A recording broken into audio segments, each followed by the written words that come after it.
process, not only in terms of bench management, but also very much in terms of the training and practicing content. A lot of coaching to win. So a lot of systems, not enough skills, not enough games.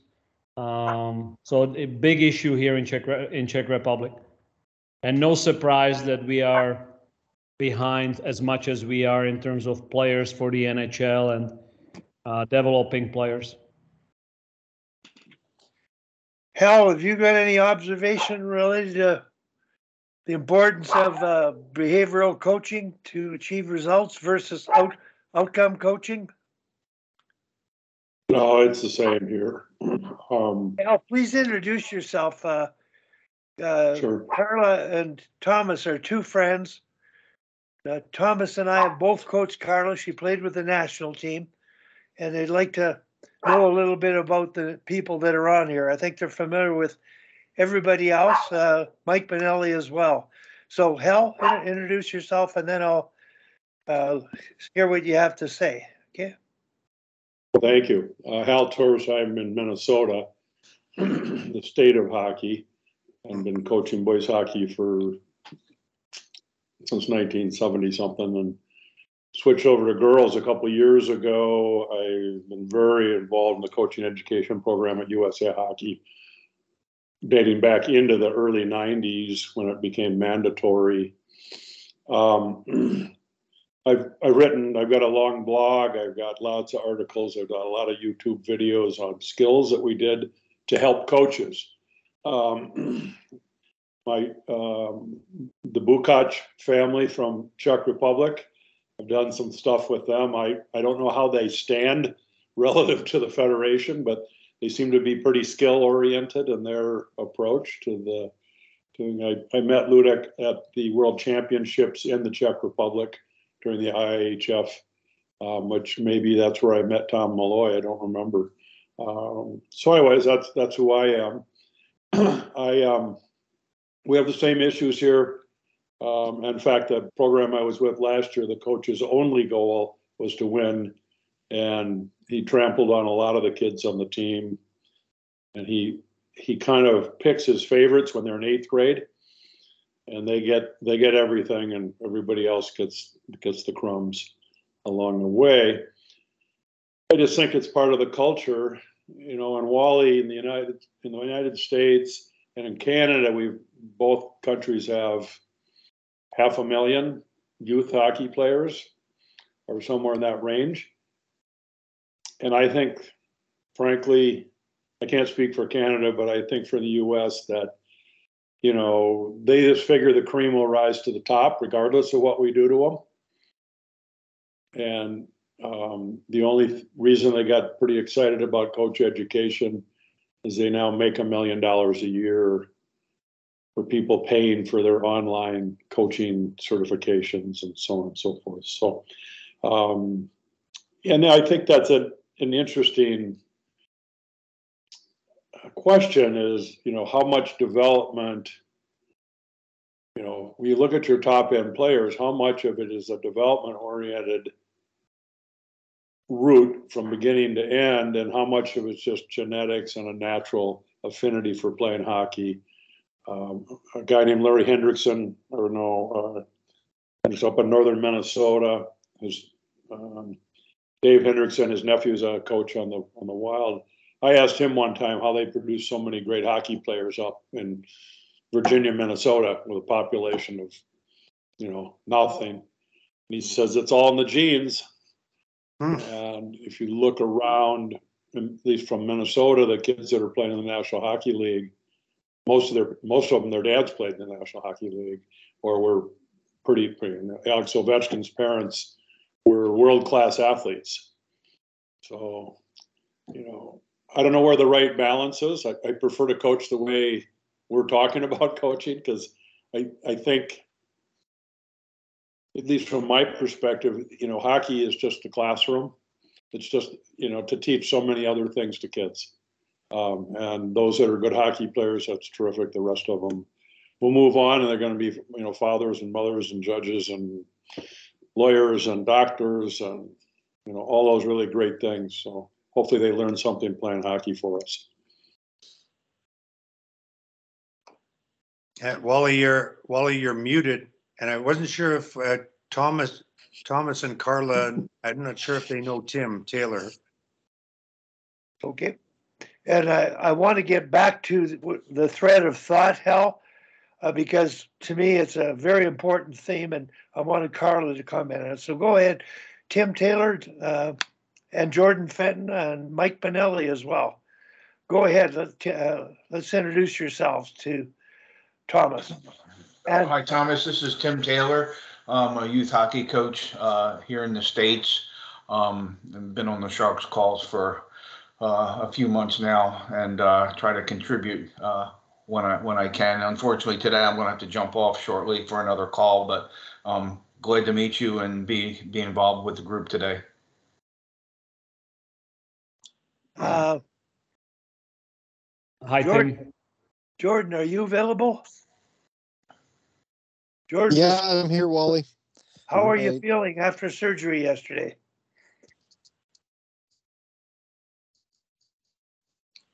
Oh, you're in and out, Jordan. We can't hear you. Your signal's in and out. If you can hear us. Is he in the hospital, Wally? Do you know he might have? I don't think he's in. He might have got out. Okay, he's maybe not in a good spot in the house. So, Mike, maybe go ahead and introduce yourself to Carla and Thomas. Oh yeah, good morning. Mike Benelli. I'm here in New York, East Coast. Work with one of Hal's his disciples, I guess. I'm part of the coaching education program. Obviously, seen what he's done. Been involved with them for quite a while. Actually, I coached basically every level, youth to college for a little bit, and then really in the last 35 years, just been around the East Coast building ice rinks. So a lot of twin pad facilities and building programs from scratch and trying to build community. And actually, I was late getting on the call. It's funny, how all the places that we all speak about have the same problems. I was just on with the Swedish Floorball Federation because we have a Swedish floorball team here in New York playing against some of our floorball kids, 18U kids, and trying to show how floorball and hockey relate to each other. And they were having a big problem in Sweden because the floorball programs now are having trouble getting kids because hockey and soccer has become a year-round sport. So they're saying how the kids don't have any time to do other things because the programs that, and Hal kind of hit on this a little bit, the programs that keep talking about multi-sport athletes are the ones that are eliminating the ability to play multi-sports. So, I just did New York State's select 14-year-olds and 15-year-olds this weekend. And it was on the same weekend as the largest lacrosse opening weekend we have in New York. And kids have to make these choices. These great lacrosse players have to make choices to go to ice hockey to get seen for the national program and disappoint their lacrosse teams. And it's, I don't know what the answer is, but it's, but again, that's why this call, Thomas and Carla, it's more like a therapy for me. It's like a support call to remind me that it's not, that I'm not alone down here. That's why we do it, hey? Yeah. I see Dom on there. Nice meeting you guys, and thank you for introducing yourselves. I guess I should introduce myself too. Tomas Pacina, long time friend and a student of Wally Kozak. I consider Wally as my mentor and as my Canadian father. All the jobs I've ever had was because of Wally Kozak, and I think that we all need somebody in our lives that believe in ourselves and that gives you a chance. And so Wally was that one person in my life. So I'm grateful. I have gratitude, and same thing with Tim. Tim and I coached together. I worked for Tim as a skills coach, then Tim was my assistant coach, and now we were so-called foes at the Olympics. and he pulled a big upset by Denmark beating the Czechs, so he still owes me one. Anyways, very happy. I follow you guys every week, and I listen to most of your sessions, and it's been a really good therapy for me living here in Czech Republic after 28 years. Actually, sorry, how long have I been gone? 38. Yeah, 38 years. I'm old. I've been living abroad for 38 years, came back to my home country, coached the women's national team for 2 years, and I was the head of the skill development here. And now I'm officially retired from the Czech Federation, and will take some time off. So thank you for having me on. And Carla, could you introduce yourself, please? Sure, I could. Thanks, Wally. And similar to Thomas, thanks to everyone for having us on here today. I was part of the original, the OG group that used to meet here in Calgary. And since going to online, it just timing-wise hasn't worked quite the same, but thrilled to be on today. And, again, just you look at the community. So, Mike, I agree. It's fun to have a community. Wally and Tomas have all coached me, so I was able to play for all three of them at different points within my career, which formative, very shapely, helped me get to where I got to. I played with Dominic's sisters at the Canada Games in '95, so the hockey world ends up being quite small. But thrilled to be on here today. I'm currently coaching the UFC Dinos. I've just started with them this past year. I was with Edge School in the U18 ranks prior to that, so I have pretty good experience in the minor hockey system as well. But yeah, just love to learn about the game and enjoy the real life coaching as mentioned earlier, and the impact that potentially we can have on youngsters as they play the game and they grow. So that's the passion for me, but certainly know this group carries much more passion than that, and there's lots that we can glean off of it. So again, just happy to be here. So thanks, Wally, for sharing the link again today. Thanks, Carla, for coming on. I'm going to have to lock my dog up here soon. Bark in the background. But Carla, when Tomas was talking and then Hal was talking, it just dawned on me the biggest interference with coaching ethically and developing everybody and daring to roll your lines and manage the bench to get the best players out. That's the art of coaching. And one thing, when I coached you at the Oval, Carla, I did roll the lines to the point of actually bad coaching probably, but we did win the national championship with that philosophy. It got me fired in major junior hockey. And I think we all struggle with it. And you and I talked at length yesterday, Carla. You've adopted a similar philosophy and a free play philosophy where players can make decisions. But I'm more interested in your thoughts on the management of the bench and the impact it has on participants at any age in being their best individually and as a team member. Yeah, like I'm not going to bring anything to this group that probably hasn't been talked about or lived. One of the unique things I always found is there seems to be this idea that it's either winning or development in the society.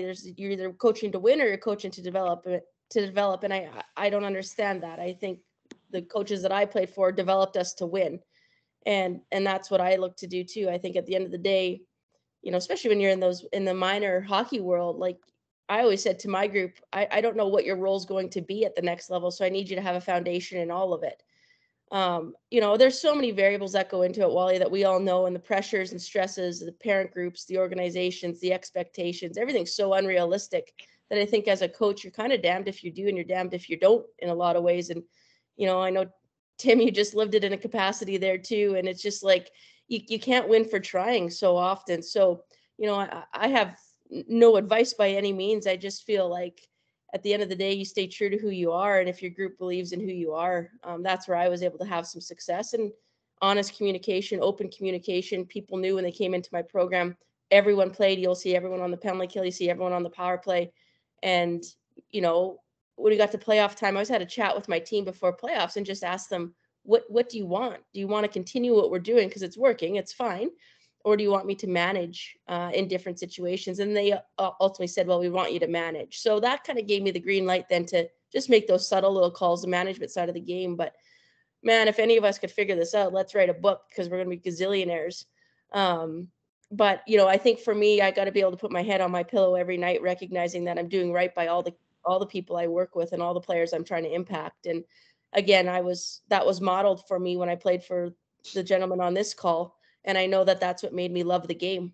And I just try to pay that forward. And like I said to you yesterday, Wally, all I can hope is that maybe a handful of the women I work with will one day coach, and that philosophy will resonate with them, and they can continue to pay it forward. So I think all of it's easier said than done, but I think staying true to our core values is actually the only thing we can do and impact the group we work with. And hopefully that spreads throughout the community along the way. So it's tough. There's no doubt about it. It's tough. And I question myself all the time. I question myself with the dinos now. Do I need to match lines more? Do I need to manage? Like, I'm uncertain there. So, like you can kind of figure out one way and then you get to a different level and you start questioning yourself again. So I'm kind of in that phase right now.